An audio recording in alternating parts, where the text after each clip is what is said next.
Simon Peter Wilson was once banned from the suburb that he lived in by a magistrate.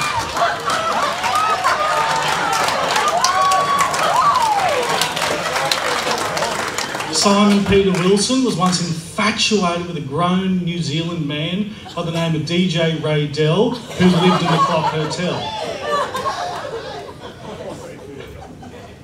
He also, at one point, put a face in a cake, and an important cake. He also, at one point, had a prolonged stint of unemployment.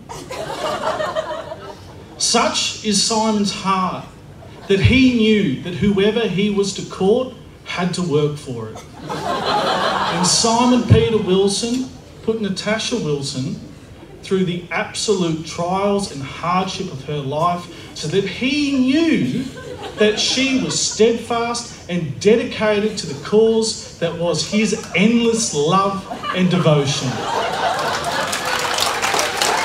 Well done, Natasha. Well done. You passed the trials and you have my approval. I've been friends with both Natasha and Simon for a very long time. I met Natasha when she first moved to the Gold Coast and we went to primary school together.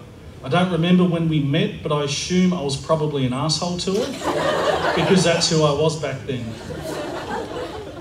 When I was thinking about this speech, and I even talked to Samantha about it as well, I was thinking back to the 18 years that I've known Natasha, and I was trying to think of something that I could say that could humiliate her or pay her out.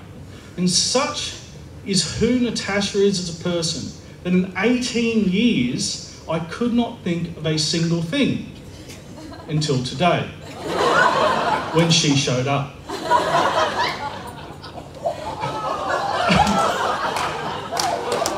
Such is, Natasha is a kind, generous and loving spirit.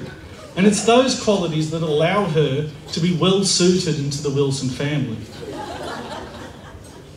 Simon and I became close in high school when we started doing dumb shit together. I have a lot of stories about Simon, none of which are appropriate for a wedding. But I will recall this one moment when I met up with Simon with a group of army mates from Melbourne. And we were going to a nice cocktail bar in the CBD, but instead we ended up at a fine establishment called Goldfingers.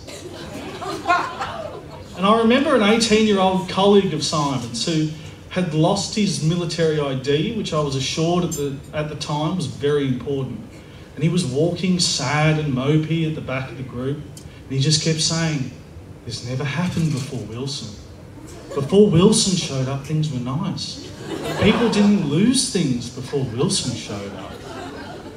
And in that moment, my affection for one of my dear friends grew, because I know that no matter where he is, no matter what context he's placed in, he's true to himself. And I very much respect that.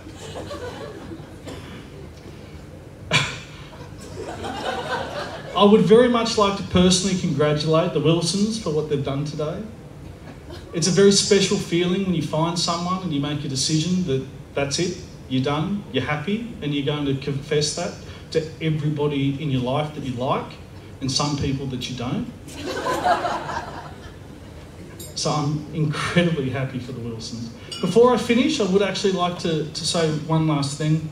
And I just wanted to say to Mark and Karen and Therese and Pete, you should be incredibly happy, and everyone should congratulate you for the work that you've done building a little family for the people around you. I can safely say that in both instances, I like at least one of your children. A fact that was reaffirmed when I had to organise the Bucks with Michael Wilson. I can't even begin to compare how you welcomed me into your life compared to the way that you welcomed each of the respective one into your families. But I do remember as a teenager and a young adult being made to feel welcome and accepted, and I will forever be thankful for that to all four of you. I remember one of my first instances at the Great Royale, where Simon and I broke into an apartment to steal alcohol. And Therese got mad. This is not the placid, kind and warm Therese that you saw moments before. This was before she won her fight with menopause. This was back when she dyed her hair. And this was back before she was wooed by the legendary Johnny Spice.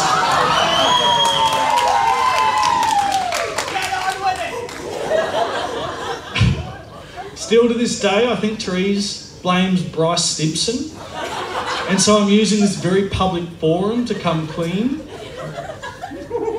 But in all seriousness, I genuinely appreciate the way that you've both allowed me into your house to drink your alcohol and spend time with your children. Finally, and in that spirit, I would like to propose another toast. Not only to the beautiful Wilsons, but also to their families who were supportive and loving and caring and made all of today possible.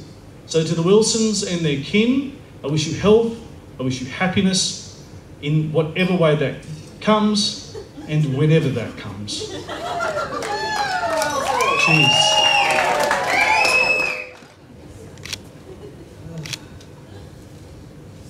That was a lot. Before I start, that's revenge because I can't ruin this wedding.